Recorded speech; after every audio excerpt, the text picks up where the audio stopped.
AQSh prezidenti Ukrainaga ishonmayapti. Trampning g'alaba haqidagi shubhali bayonoti. Orzu qilaver.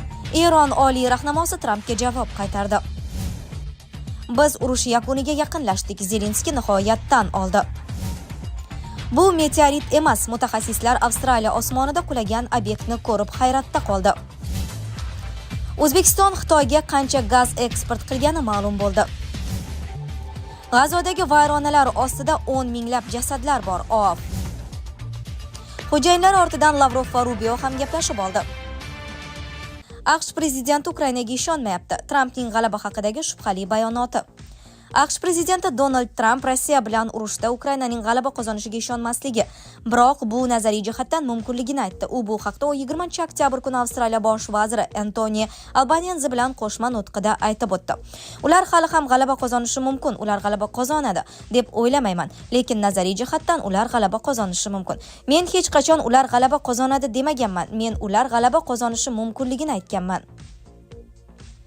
Qariyb bir oy oldin Oq uy rahbari Ukraina Yevropa ittifoqi ko'magida o'zining butun hududini avvalgi chegaralarida kurashish va qaytarishga qodir deb ta'kidlagan edi.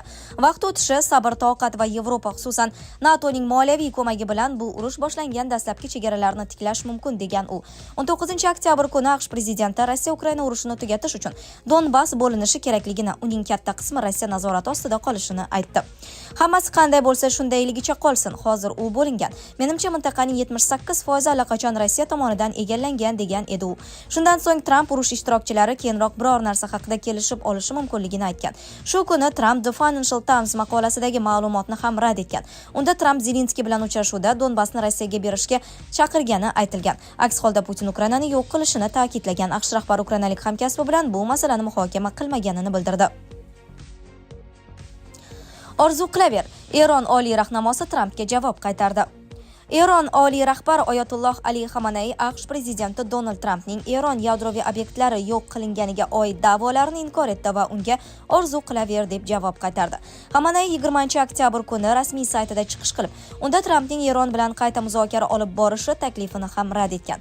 Tramp bu borada orzu qilaversin degan Xamenei. Unga ko'ra, AQShning Eron bilan yadro dasturi bo'yicha muzokara qilish huquqi yo'q.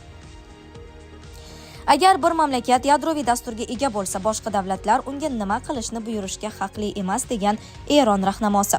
Xamenei Trampni kelishuv emas, majburlash siyosatini yuritayotganlikda ayblamoqda. Tramp o'zini yaxshi bitim tuzuvchi deb biladi, ammo agar kelishuv zo'rlik bilan bo'lsa, bu muzokara emas, balki tazyiq va tahdidlar degan u. Tramp nima degandi?